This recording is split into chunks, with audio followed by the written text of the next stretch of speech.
112-252. Wala, kasi kailangan ng kalaban ng GMA pagdating sa reporting on disasters. Pero sir, di ba last Congress parang may... Alam mo, kuminsan, di ba, mas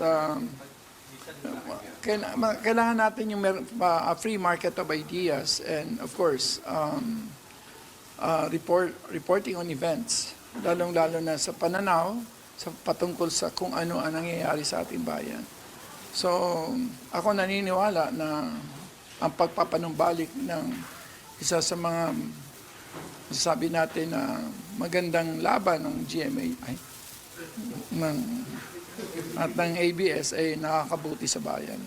Pero sir, may mga issues raised against ABS last Congress when hindi ginrant yung franchise. So obviously, it's being cured in this franchise, this grant of franchise. Will it gain support at maipapasabayan before 19 Congress ends? Alin, Yan pong franchise ng ABS. bira naman ako mag-file na hindi nagiging batas.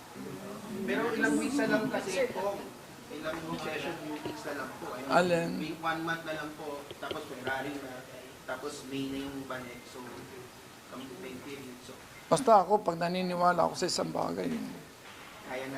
hindi naman, tinatrabaho natin yan. Tsaka may iba na nag-file, di ba sir? Ewan ko, mayroon na yata nauna sa akin, di ba? Sino? Ng ABS franchise bill. Oh, si Kong Johnny at Pimentel at si Kong Rufus. Eh, yung mga ano. Sir, with the remaining time before adjournment, kaya po ba yun maisabatas yung sa ABS sir?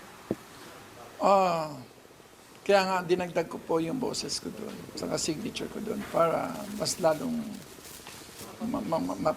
mabigyan ng sigla Have you talked to ang Speaker? proseso.